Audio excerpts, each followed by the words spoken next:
My guest today is Joe Tacke, owner of Cloudland Recording Studio and a bandmate of Me Motor Scooter. So, Joe, tell us about Cloudland Recording Studio. Well, we're a kind of small recording studio right in the heart of Fort Worth. I focus a lot on analog recording.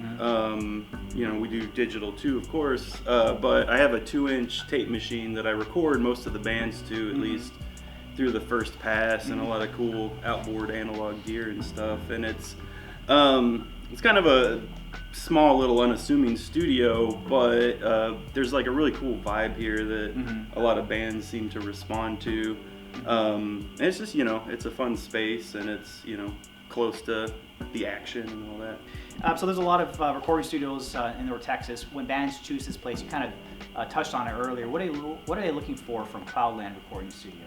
I think, part of it is me and, kind of the way I do things. But I run the studio a little bit more old school, like they did, in the 70s. Like we're in the tracking room right now. A lot of times I'll have the whole band play in this room together, and we'll maybe separate the things with partitions and stuff like that. But the band is all in the same room, and they can lock eyes when they're playing and kind of feel each other as they're going, and that seems to breed better takes, I think. It's a real performance. Yeah, and it feels more like.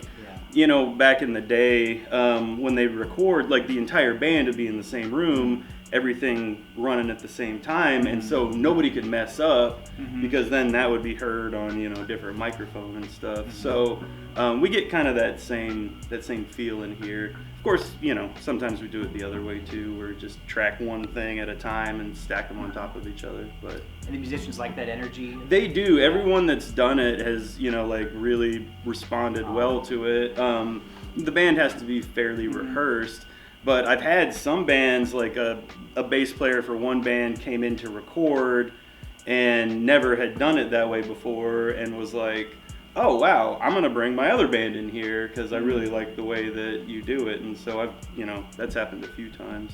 That's cool. I imagine some other studios, they'll just put everyone in a box and splice it all together. Yeah, so it depends, but yeah, that's the more common way to do it now. Everybody really likes that really pristine, perfect separation, and which is great, and it's fine.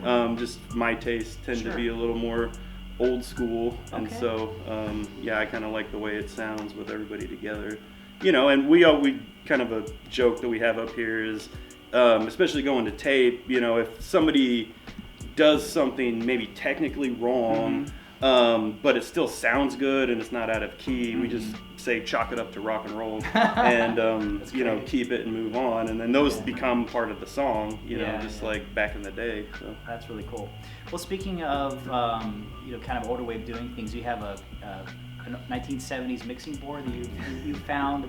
Yeah, I just purchased. It's a 1972 Auditronics 501. It was a smallish company that built mixing boards in the 70s, I think maybe through the 80s. But yeah, the first studio I interned at had an Auditronics 110, and I fell in love with it, and I've spent the last 10 years trying to track one down, and this one came up for sale. The dude I bought it from actually had worked at the same studio, also fell in love with that mixing board, and spent his time tracking that one down, and then he moved on to something bigger and better. But yeah, so I got that from him. Allegedly it belonged to Caius at some point in the 90s. I haven't independently confirmed that, but that would increase the value if you found out. Yeah, or decreased, it's hard to say. But so for laymen who don't understand the vintage technology thing, what's so cool about it? Well, it gets a little technical, but the cool thing about that board in particular is it has a transformer on every channel, and it has op amps in and op amps out, and what those do is the sound signal comes through, and then the transformer converts that signal to analog, and the way that it does it, it adds some kind of cool textures and harmonics and warmth and all that stuff to it. So that's kind of the benefit. It's a little more pleasing to the ear. Interesting. Yeah. Awesome. Well, you run a local studio. You're a big advocate of local music. You perform in a local band.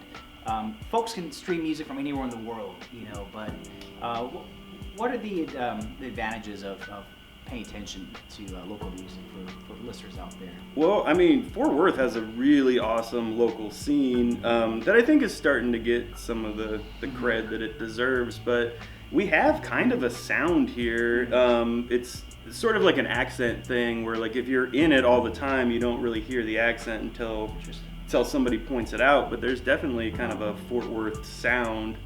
And there's a lot of really great bands that are working really hard right now, starting to make names for themselves. So, you always want to get in on the ground floor of a good thing. So, seeing shows at Lola's and Tulips is a great place to get in on the ground floor of some bands that are really going to do some stuff. So get out, hear some live shows, buy albums that were recorded here. Yeah. So where can folks follow you on social media? You can find the studio on Facebook and Instagram, just at Cloudland Recording Studio. On Instagram, I think there's underscores. There are, I saw that. Yeah, that's the best place to catch us. Okay. Well, Joe, it's been fun learning about Cloudland Recording Studio. Thanks for all you do for the local music scene. Yeah, likewise. Thank you. All right. Cheers.